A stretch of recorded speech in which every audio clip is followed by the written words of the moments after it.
Bienvenidos al episodio número 21. ¿Es acaso el último episodio tradicional de esta temporada? O sea que queda uno solo, pero es distinto. ¿Eso me estás diciendo? Este es un podcast sobre lo que sabemos, lo que pensamos que sabemos y lo que no tenemos idea. ¡Ay, ya peor! No lo puedo Ay, lo dije creer. mal. Te faltó la parte de que hay detrás. Bueno, ya saben a dónde están. Ya saben a qué podcast vinieron y si no lo saben, se van a empezar a dar cuenta. Mi nombre es Belén y a priori los juegos de los parques de diversiones no me gustan, pero una vez que me insisten y me animo a alguno y lo pruebo, después quiero hacerlo de nuevo.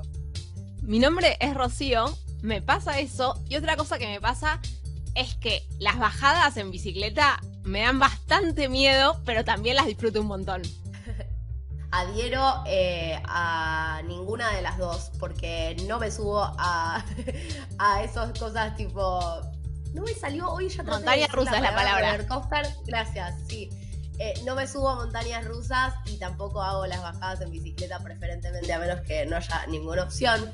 Pero algo que me da miedo y que a la vez me da un poco de gustito y después me vuelve a dar miedo son las películas de terror. O sea, tengo como un morbo muy grande con todo eso de que lo miro y lo remiro y lo disfruto en el momento y después se la paso re mal, pero en el momento como que lo estoy disfrutando. Es como raro y contraproducente. Ay, mi nombre es Melina.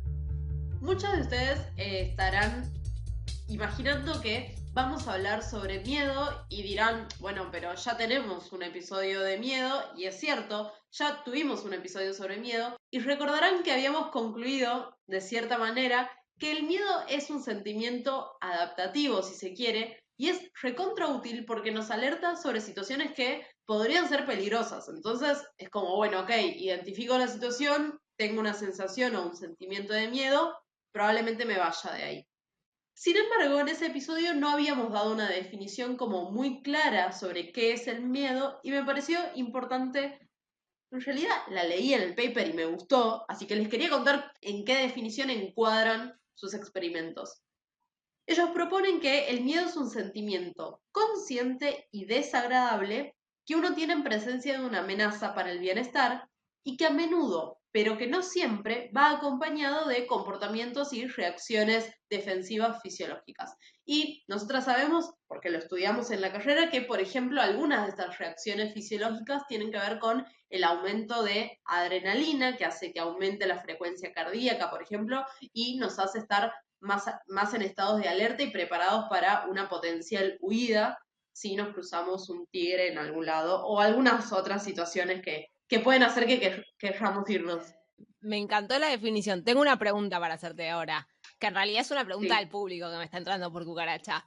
Si no escucharon el episodio anterior sobre miedo, ¿pueden igual escuchar esto o tienen que ir a escuchar el anterior? Todos los episodios son independientes, así que se pueden quedar en este y si les gustó y no escucharon el anterior del miedo, lo buscan en la lista de Spotify o en YouTube o donde sea. Pero escuchen el anterior. Escúchenlo que está buenardo. Escúchenlo. Históricamente el miedo ha estado asociado a contextos negativos. Y eso es cierto, y la investigación en general ha usado el miedo en contextos de desagrado. Pero la realidad es que muchas veces, intencionalmente, nos ponemos a nosotros en contextos que involucran el miedo.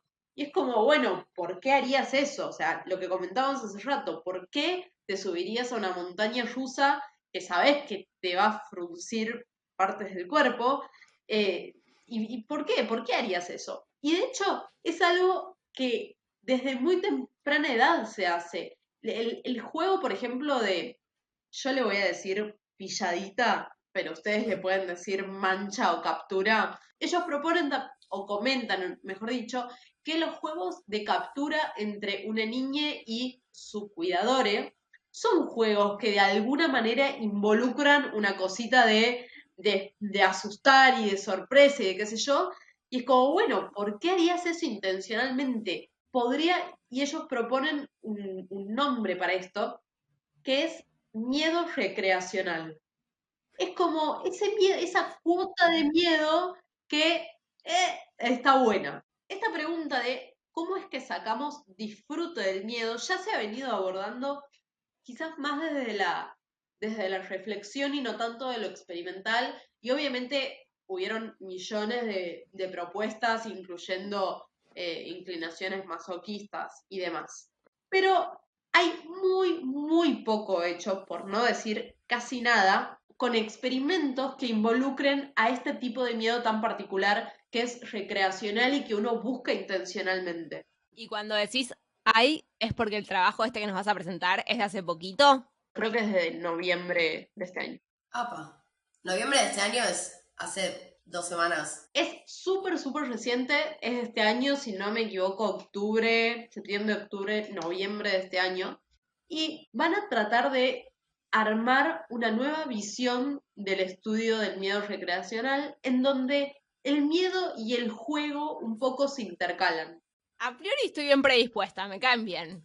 Vamos a ver después cómo se portan, pero me caen bien. Sí, sí, tal cual. Y ellos hacen como que retoman un poco qué es lo que se conoce sobre la investigación, digamos, sobre el juego, en donde se sabe que jugar es un comportamiento que está motivado internamente y que es agradable, y que tanto jugar como los comportamientos o las situaciones que involucran curiosidad son comportamientos en los que el individuo aborda situaciones en las que la cantidad de incertidumbre o de sorpresa es perfecta para cada persona. No sé si me expliqué. Es como que hay una cuota de lo que no se sabe que no hace que todo el mundo disfrute de la misma manera. Quizás para vos, Meli, una película de suspenso te funciona, pero para mí es demasiado suspenso, como que ya no la paso bien. Claro. ¿Sí? Y quizás para Rocío la mira y dice, ah, esto es una pavada y no le genera nada. Es como que hay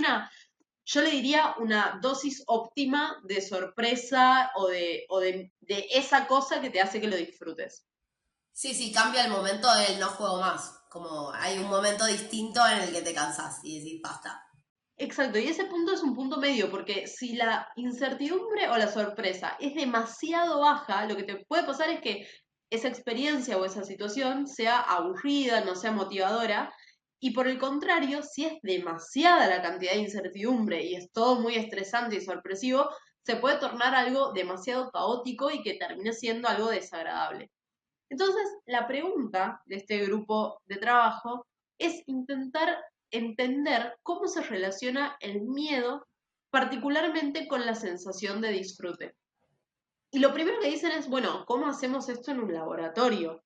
Y la respuesta a la que llegaron es, no lo vamos a hacer en un laboratorio. Y adivinen quién vuelve de nuevo a este podcast. Supuesto que nuestra paciente SM. No, no, no, sí, igual lo pregunté mal porque no era una paciente, pero vuelven las casas embrujadas. Vamos, vuelve la casa de brujas. Vuelven las casas embrujadas, esta vez en Dinamarca. Es una casa embrujada que yo vi las fotos en el paper, es una locura. Es una casa embrujada danesa muy, muy, muy conocida, que tiene tipo 42 cuartos y vos vas pasando de a grupos de a 6. Y ahora se caen de culo con lo que les voy a contar. Pero este paper lo sacaron haciendo un experimento en una tarde. ¿Qué? No, bueno. ¿Quién pudiera? Tenían coronas danesas, no sé, más o menos le daban $15 a cada persona por participar en el experimento. O sea, eran personas que estaban haciendo la fila para entrar, o sea, no es que llevaron a gente, era gente que de todas maneras iba a ir. Y bueno, eso es todo, amiguis. Para. ¿Cuántas personas estamos hablando? 100 y pico. Me molesta no poder criticarles nada, ¿eh? Porque me da bronca que la hayan hecho toda en una tarde. La cuestión es que les pusieron, lo que hicieron fue ponerles un aparatito para contar las pulsaciones y en 3 lugares, en 3 puntos estratégicos de la casa embrujada, en donde había como 3 situaciones de como de distinto nivel de miedo, digamos, pusieron cámaras como para ir chequeando todo. Y bueno, y lo que hicieron fue primero, les hicieron un cuestionario con información demográfica, les preguntaron cuáles eran sus expectativas para ir, qué sé yo, y demás. Y luego, lo que hacían cuando terminaban el trayecto por la casa embrujada, les preguntaban por cuánto habían sentido miedo en los puntos que ellos habían marcado y como una puntuación en general de la experiencia. Te olvidaste de un caso que voy a apostar a que lo hicieron y no lo dijiste, que es que los hicieron firmar un consentimiento informado. Sí, por supuesto, Por supuesto. les hicieron firmar un consentimiento informado en donde, nada, les contaban de qué iba la cosa, les contaron qué era lo que iba a pasar, pero no exactamente cuáles eran las preguntas de la investigación, porque si no iban a estar súper sesgados. Entonces, para los 3 lugares estos donde les preguntaban cuánto miedo habían sentido y cuánto habían disfrutado ese, ¿cómo decirlo? Ese cuarto o ese pasaje de la casa, digamos, una cosa así. Espacio. Claro, pero esa escena, digamos. Es Sí. como, bueno, vamos pasando por distintos cuartos, había 3 en donde les interesaba particularmente. Y lo que encuentran es que para los 3 puntos, la gente que manifestaba haber tenido muy poco miedo, manifestaba haberlo disfrutado poco. La gente que había manifestado tener muchísimo miedo, también lo disfrutaba poco. Pero había en el medio, que era esto un poco lo que ya veníamos adelantando, como una especie de miedo intermedio en donde el disfrute era altísimo. Si esto lo dibujan mentalmente en un gráfico en donde el eje X es el miedo, o sea, el eje horizontal, y el eje Y, el vertical, es el disfrute, da como una especie de U invertida, ¿sí? En donde en el punto medio del miedo tengo la mayor cantidad de disfrute. Momento en el que nos acordamos que no estamos dando un seminario, pero que nos vendría bien tener unas diapositivas para mostrarle a los oyentes, ¿no? El día en el que este podcast sea con una pizarra, yo voy a estar muy feliz. Hay muchos resultados que sería más fácil de explicar. Y acá pasa algo extraño, y es que yo les había contado que también les preguntan por la experiencia en general de la casa embrujada. Y cuando les preguntan en general, no les da ese patrón de curva de U invertida. Es como que no pierden cualquier tipo de asociación entre el miedo y el disfrute, medio que cualquier cosa.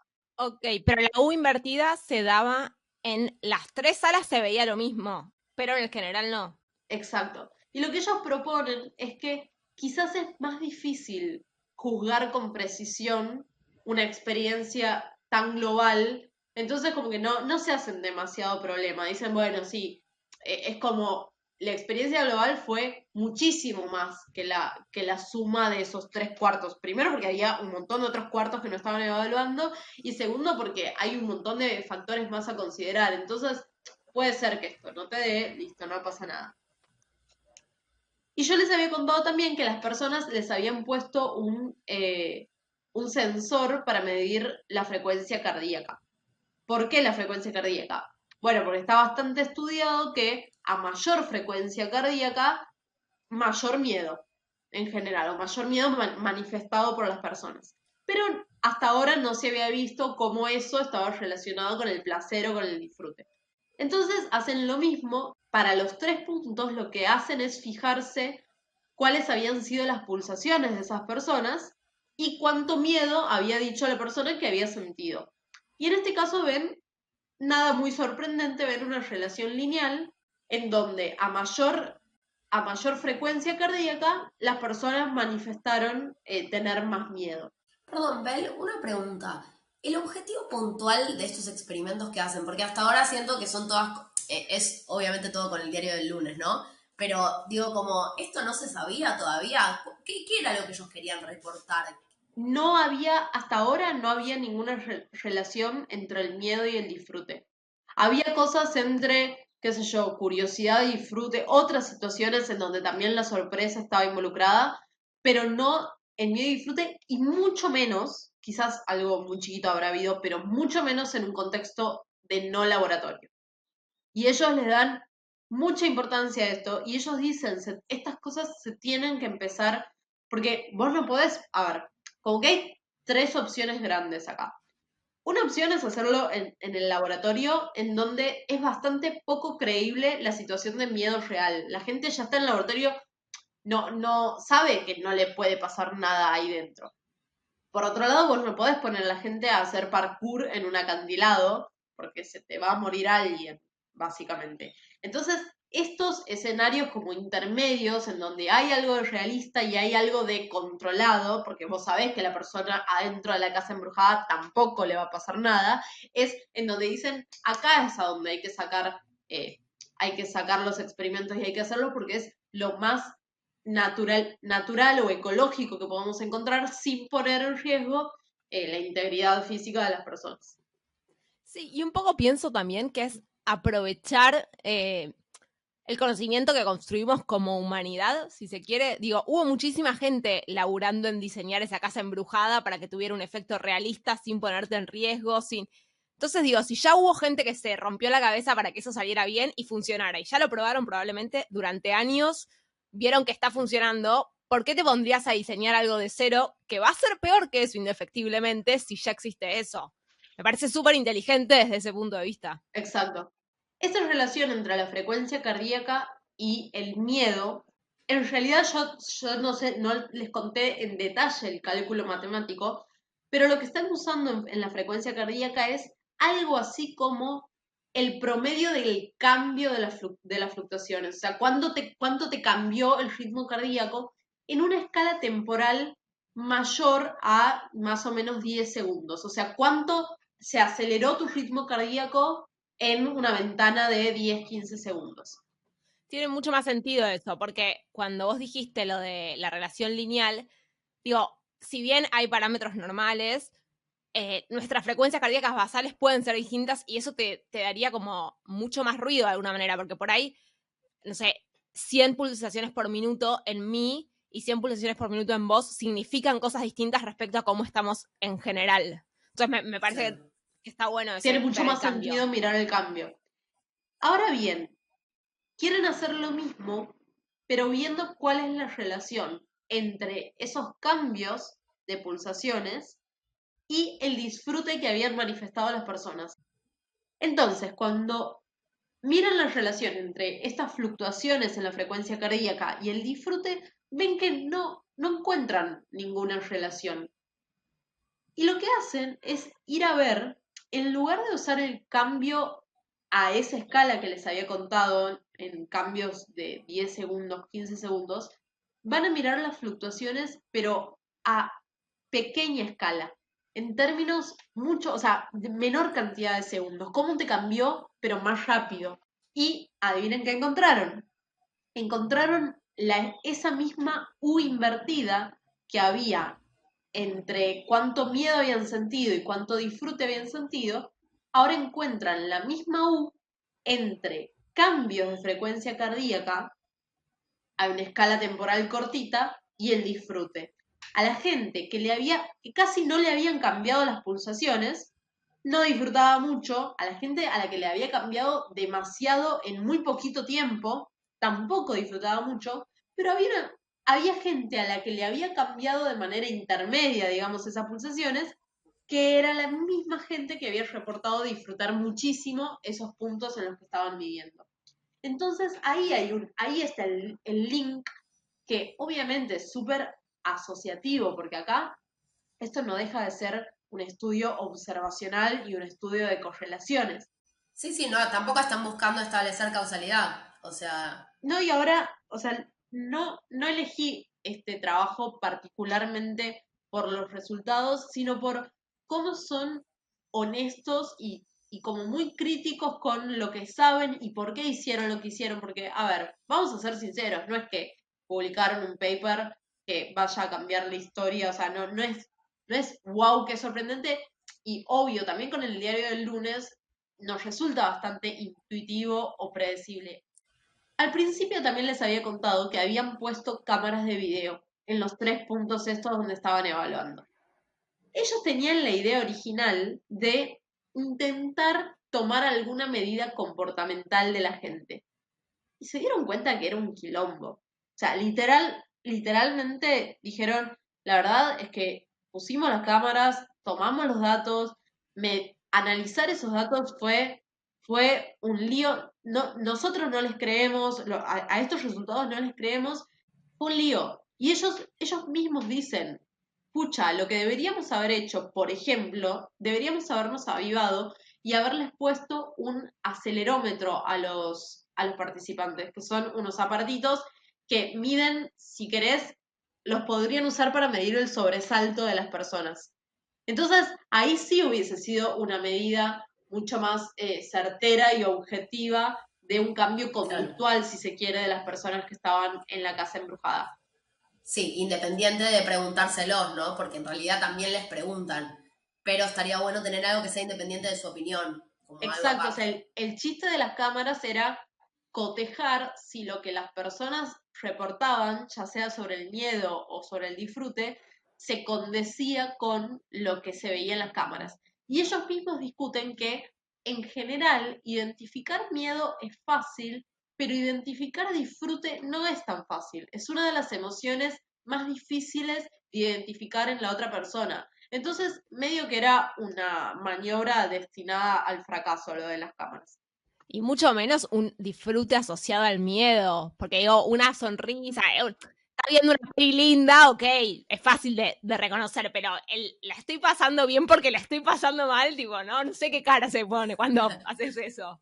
Y bueno, como tenían los datos y podían hacerlo, lo que fueron a hacer es mirar si había diferencias de género, que se las voy a contar simplemente porque me pareció lindo el análisis o la propuesta, no porque nos interese particularmente eso. Lo que encuentran es que las mujeres en general reportan mucho más miedo y mucho menos disfrute que los hombres, lo cual no me llama particularmente la atención, creo que ustedes tampoco, pero proponen tres explicaciones a esto que ven.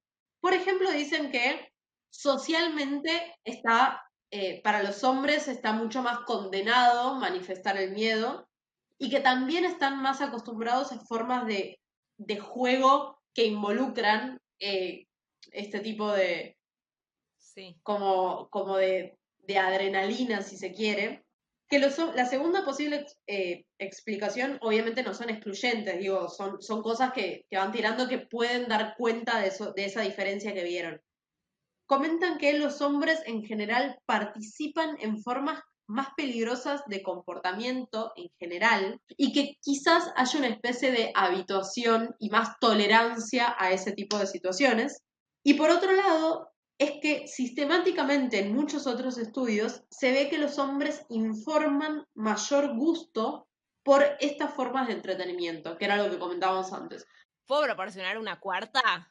Que no tiene A sentido porque ver, no conozco la demografía de la población, pero yo lo que imaginé mucho es que la situación parque de diversiones, madres acompañando a sus hijos y viéndose no forzadas a entrar a, a la casa embrujada, pero como, bueno, ok, sin tanta decisión previa de ir y que por ahí lo disfruten menos que adolescentes que hayan querido ir ahí.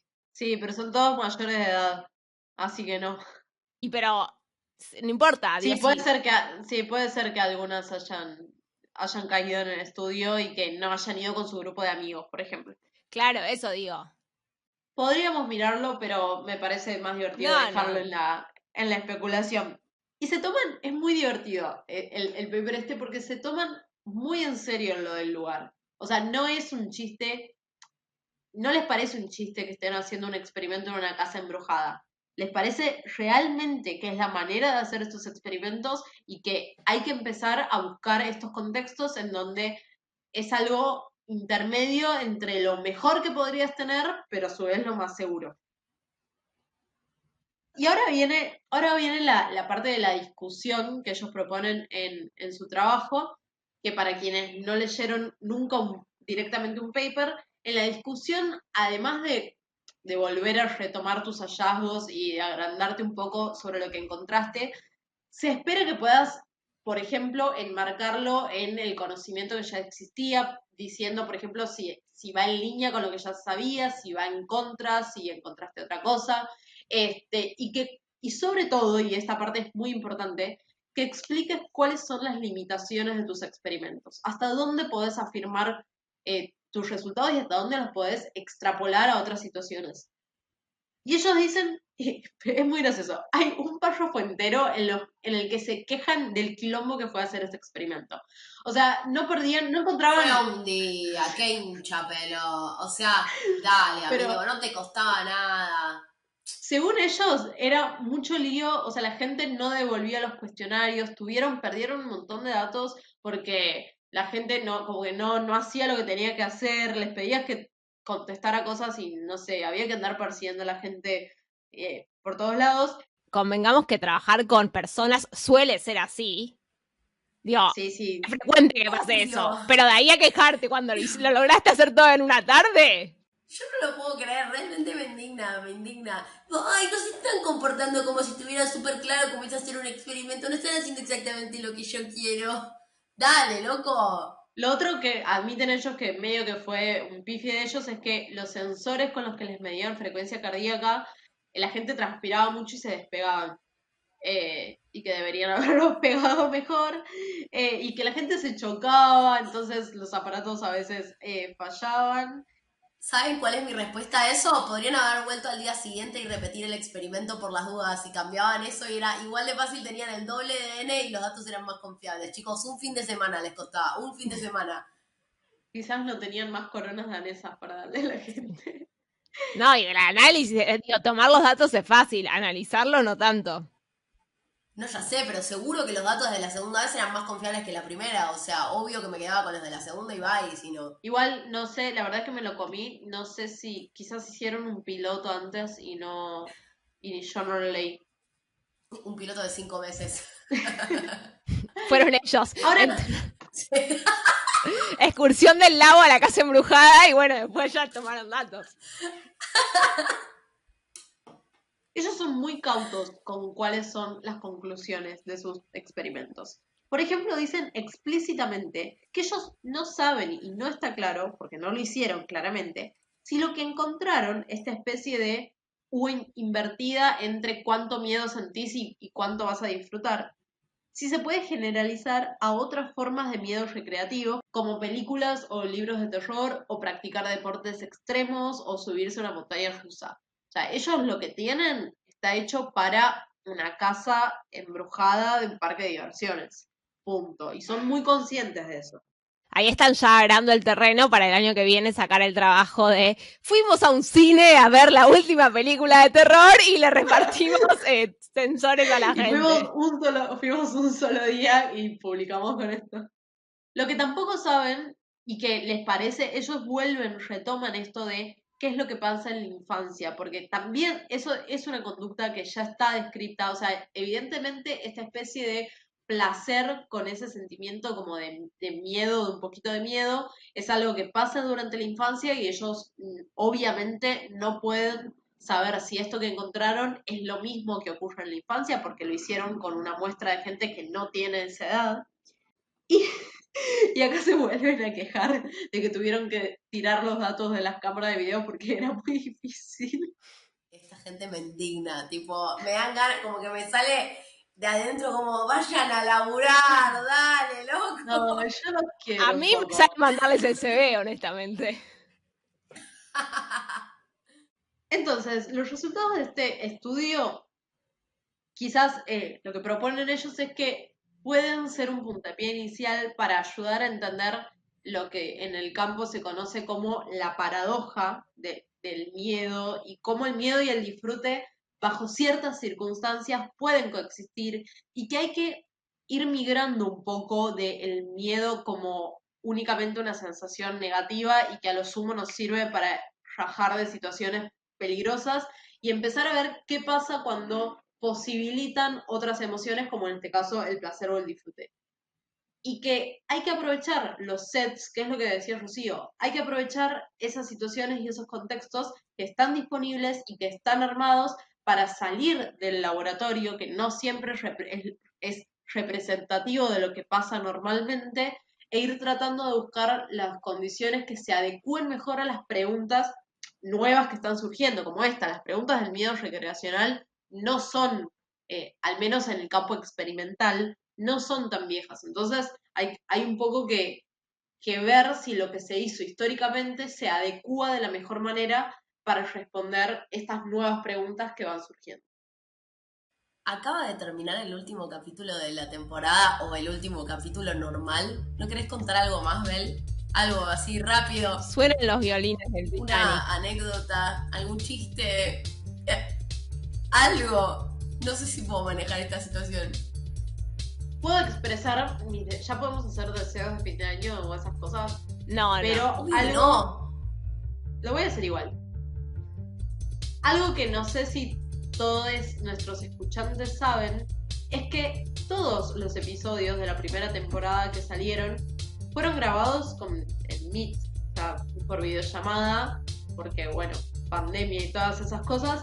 Y nada, yo creo que estaría increíble poder grabar en persona el año que viene y con micrófonos de verdad y no con el micrófono de la computadora como grabo yo. Totalmente, totalmente. No queríamos que digas tus deseos, pero me parece que es un buen deseo, vale. Sí, lo compartimos. Agradecemos que nos hayan acompañado hasta aquí, no solo en el episodio, sino en la temporada. Igual, quiero que seamos claras en que queda un episodio más, solo que va a tener un formato distinto y que nos tiene muy, muy, muy emocionadas. Nos encontramos entonces la semana que viene para charlar de otras cosas. Si ya escucharon todos los demás episodios, será hasta la semana que viene. Si no, pueden aprovechar mientras tanto para ir escuchando episodios viejos. Recuerden que nos pueden seguir en Instagram en @datoencerrado y también en YouTube como Dato Encerrado. Si nos escuchan por otras plataformas, bienvenido sea. Y si tienen ganas de recomendarle Dato Encerrado a amigue, familiar, colega, jefe, quien sea, bienvenido sea. Nos despedimos hasta la próxima. Nos despedimos hasta la próxima.